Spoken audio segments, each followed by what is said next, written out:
नमस्कार, झारखंड समाचार में आप सबों का स्वागत है। आइए जानते हैं आज की ताज़ा खबरों को। इससे पहले आपने चैनल को सब्सक्राइब नहीं किया है तो प्लीज़ चैनल को सब्सक्राइब कर बेल आइकन को प्रेस कर दीजिए ताकि खबरों का अपडेट आपको मिलता रहे। आइए बढ़ते हैं खबरों की ओर। झारखंड में 55,000 से अधिक पदों पर होगी बहाली, सीएम हेमंत सोरेन ने दिए निर्देश। झारखंड के मुख्यमंत्री हेमंत सोरेन ने गृह विभाग, स्कूली शिक्षा एवं साक्षरता विभाग एवं वन, पर्यावरण एवं जलवायु परिवर्तन विभाग के अधिकारियों को रिक्त पदों पर भर्ती की प्रक्रिया में तेजी लाने के निर्देश दिए। मुख्यमंत्री ने कहा कि इन तीनों विभागों में नियुक्ति नियमावली की सभी बाधाओं को दूर करते हुए 1 माह के भीतर अधियाचना झारखंड कर्मचारी चयन आयोग को भेजें।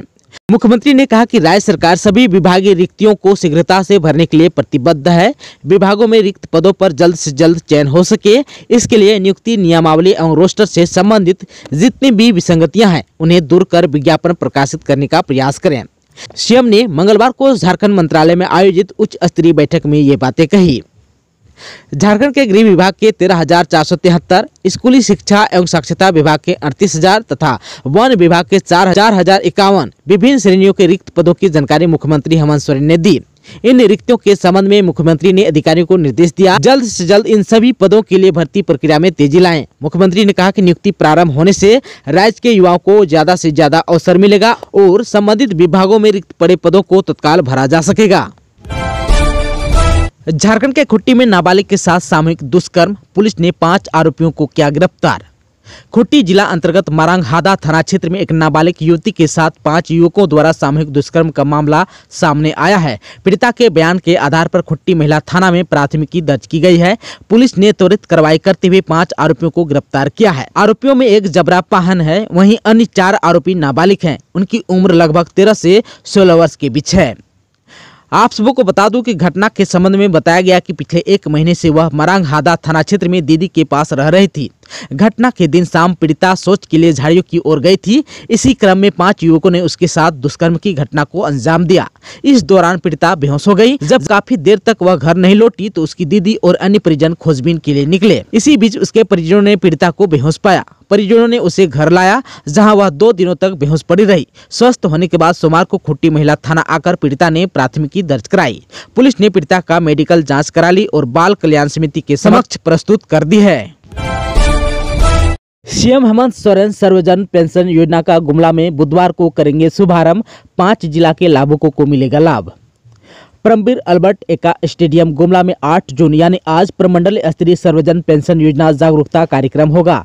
रांची, गुमला, सिमडेगा, लोहरदगा एवं पलामू जिला के लिए आयोजित प्रमंडल स्तरीय कार्यक्रम में सूबे के सीएम हेमंत सोरेन मुख्य रूप से शिरकत करेंगे। कार्यक्रम के माध्यम से सीएम सर्वजन पेंशन योजना के लाभुकों के बीच सांकेतिक रूप से लाभांश का वितरण भी करेंगे। साथ ही लोगों को सर्वजन पेंशन योजना से अवगत भी कराएंगे। कार्यक्रम में वित्त मंत्री डॉक्टर रामेश्वर उरांव, विभागीय मंत्री जोबा मांझी, विधायक भूषण तिर्की सहित कई विधायक भी शामिल होंगे। इस कार्यक्रम को लेकर उपायुक्त गुमला सुशांत गौरव एवं पुलिस अधीक्षक डॉक्टर एहतसाम बाकरीब सहित अन्य पदाधिकारियों ने कार्यक्रम स्थल PAE स्टेडियम का निरीक्षण किया और तैयारियों का जायजा लिया। इस दौरान उपायुक्त ने कई आवश्यक दिशा निर्देश भी दिए। उपायुक्त ने कहा कि कार्यक्रम की तैयारी पूरी हो गई है। स्टेडियम में सीएम का सर्वजन पेंशन योजना का शुभारंभ कार्यक्रम है। सीएम हेमंत सोरेन ने अफसरों को दी चेतावनी, बुजुर्गों को पेंशन नहीं दी तो आप भी नौकरी पर नहीं रहेंगे। झारखंड के मुख्यमंत्री हेमंत सोरेन सोमवार को बाबा के नगरी देवघर में थे, जहां उन्होंने रोजगार सृजन योजना के तहत लोगों के बीच ऋण का वितरण किया। उन्होंने 779 लाभुकों के बीच 4 करोड़ 58 लाख रुपए का ऋण वितरित किया। इस दौरान उन्होंने अफसरों को कड़ी चेतावनी दी। उन्होंने कहा कि अगर कोई बुजुर्गों को पेंशन नहीं देता है तो वे नौकरी पर नहीं रहेंगे। ये बातें उन्होंने कार्यक्रम को संबोधित करते हुए कही। इस दौरान उन्होंने देवघर एयरपोर्ट का जिक्र किया। उन्होंने कहा कि यह इंटरनेशनल एयरपोर्ट है, जल्द ही इसका उद्घाटन होगा। यहाँ भारत ही नहीं विदेशों से भी हवाई जहाज उतरेंगे, इससे आमदनी बढ़ेगी। साथ ही उन्होंने कहा कि इस एयरपोर्ट का मालिक केंद्र सरकार है, लेकिन इसमें झारखंड के लोग मजदूरी करेंगे, क्योंकि 10 साल तक इसके रख रखाव और सुरक्षा का जो भी खर्चा होगा राज्य सरकार को वहन करना है। उन्होंने कहा कि हम केंद्र सरकार से अनुरोध करते हैं कि झारखंड एक गरीब राज्य है, इस एयरपोर्ट के 10 साल तक के संचालन के खर्च का जो बोझ राज्य सरकार पर डाला जा रहा है उसे कम किया जाए, ताकि बचे पैसे का इस्तेमाल गरीबों के कल्याण में हो सके। झारखंड के मनरेगा कर्मी समेत कई लोगों का बढ़ेगा मानदेय, ग्रामीण विकास विभाग ने तैयार किया प्रस्ताव। झारखंड के मनरेगा कर्मियों का वेतन लंबे समय बाद बढ़ेगा।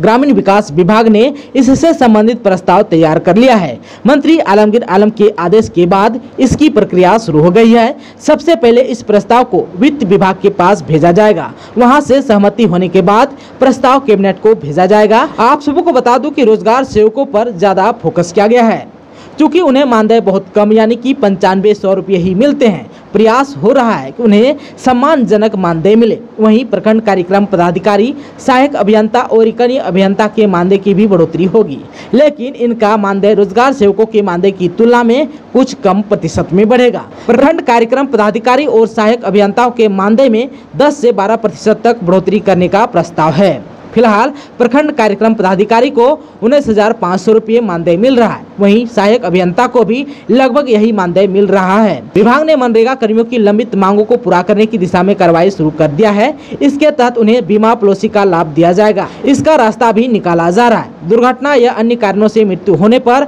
उनके आश्रितों को मुआवजा आदि का लाभ दिलाने पर भी निर्णय लिया जाएगा। इसके अलावा EPF की भी सुविधा दी जाएगी। इसका प्रस्ताव तैयार हो रहा है। अगले 5 दिनों तक गर्मी से नहीं मिलेगी राहत। हल्के और मध्यम दर्जे की बारिश के बावजूद नहीं गिरेगा पारा। राज्य के लोगों को अगले 5 दिनों तक गर्मी से राहत मिलने की उम्मीद नहीं है। मौसम विभाग के पूर्व अनुमान के अनुसार इस दौरान कहीं कहीं हल्की और मध्यम बारिश की संभावना है, लेकिन अगले 5 दिनों के दौरान अधिकतम तापमान में कोई बड़े बदलाव की संभावना नहीं है। वहीं उत्तर पश्चिमी भागों में कहीं कहीं लू चलने की भी संभावना है, जिनमें पलामू, गढ़वा, चतरा, कोडरमा, लातेहार और लोहरदगा जिले के इलाके शामिल हैं। रांची स्थित मौसम केंद्र के मौसम वैज्ञानिक अभिषेक आनंद ने कहा कि अगले 5 दिनों में राज्य के उत्तर पूर्वी भाग यानी कि देवघर, धनबाद, दुमका, गिरिडीह, गोड्डा, पाकुड़ और साहिबगंज में कहीं कहीं हल्के से मध्यम दर्जे की बारिश हो सकती है। ऐसी ही स्थिति दक्षिण और मध्य भाग में भी देखी जा सकती है। वहीं राज्य के पूर्वी भागों में कहीं कहीं गर्जन और वज्रपात के साथ 30 से 40 किलोमीटर प्रति घंटे की रफ्तार से तेज हवा भी बहने की संभावना है। वहीं राज्य के पूर्वी भागों में कहीं कहीं गर्जन और वज्रपात के साथ 30 से 40 किलोमीटर प्रति घंटे की रफ्तार से तेज हवा बहने की संभावना है। जबकि रांची तथा उसके आसपास के इलाकों में अगले 5 दिनों में अधिकतम तापमान 39 से 40 डिग्री सेल्सियस के बीच रहने की संभावना है, जबकि न्यूनतम तापमान 27 से 28 डिग्री सेल्सियस रहेगा। MCC उल्लंघन मामले में सीएम को सशरीर पेशी से राहत। सोरेन के वकील ने कोर्ट से किया था आग्रह। आचार संहिता उल्लंघन मामले में सीएम हेमंत सोरेन को सशरीर उपस्थिति से राहत मिल गई। लगभग 3 साल पहले दर्ज हुए इस मामले में सोरेन के अधिवक्ता ने मंगलवार को रांची सिविल कोर्ट में अपना पक्ष रखा। मामले की सुनवाई MP MLA के विशेष अदालत में हुई। जज अनामिका किस्कू इस मामले की सुनवाई कर रही थी।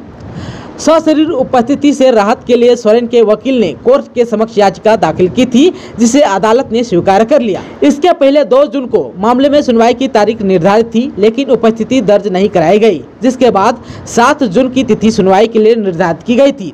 आप सबको बता दूं कि मामला क्या है।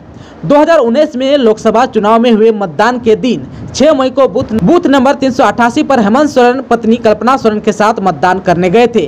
उस दौरान उनके गले में झारखंड मुक्ति मोर्चा के निशान वाला कपड़ा लटका हुआ था। इस मामले में कार्यपालक दंडाधिकारी राकेश रंजन उरांव ने अरगोड़ा थाना में जन प्रतिनिधित्व अधिनियम के धारा के तहत नामजद प्राथमिकी दर्ज करवाई थी। झारखंड के देवघर एयरपोर्ट का हुआ ट्रायल। झारखंड के देवघर एयरपोर्ट का सफल ट्रायल हुआ। देवघर एयरपोर्ट के उद्घाटन से पहले मंगलवार को हवाई जहाज की ट्रायल लैंडिंग कराई गई। इंडिगो की पहली फ्लाइट कोलकाता से उड़ान भरकर देवघर एयरपोर्ट पहुंची। इसके साथ ही देवघर से जल्द हवाई सेवा शुरू होने का रास्ता अब साफ हो गया। इसका सीधा लाभ बाबाधाम दर्शन के लिए आने वाले लोगों को मिलेगा। गोड्डा के सांसद डॉक्टर निशिकांत दुबे ने ट्वीट कर इसके लिए प्रधानमंत्री नरेंद्र मोदी के प्रति आभार व्यक्त किया।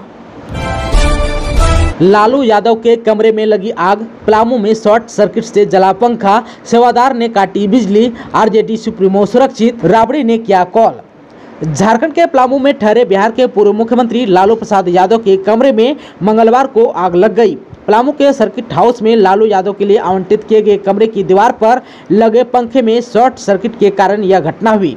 आग लगने की सूचना मिलते ही वहां मौजूद लोगों में अफरा तफरी मच गई। घटना में राजद सुप्रीमो पूरी तरह सुरक्षित है।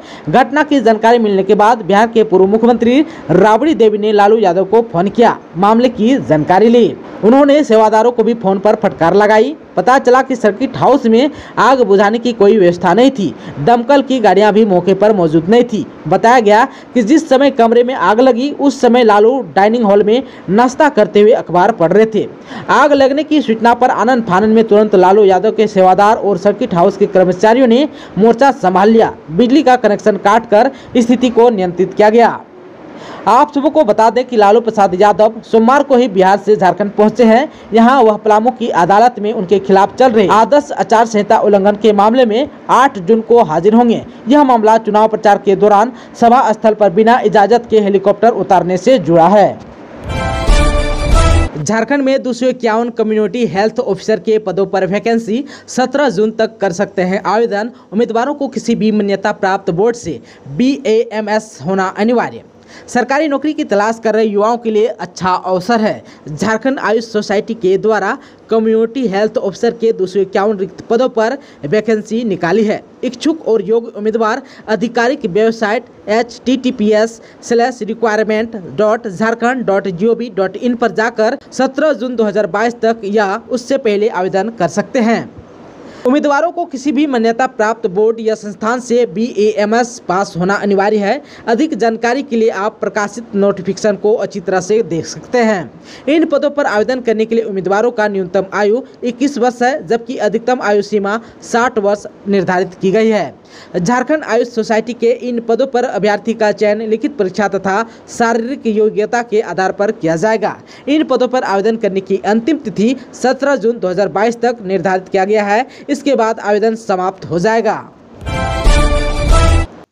दोस्तों, अभी तक आपने चैनल को सब्सक्राइब नहीं किया है तो प्लीज चैनल को सब्सक्राइब कर बेल आइकन को प्रेस कर दीजिए ताकि खबरों का अपडेट आपको मिलता रहे। इसके साथ ही आज की खबरों में बस इतना ही। हमें दीजिए इजाजत। नमस्कार।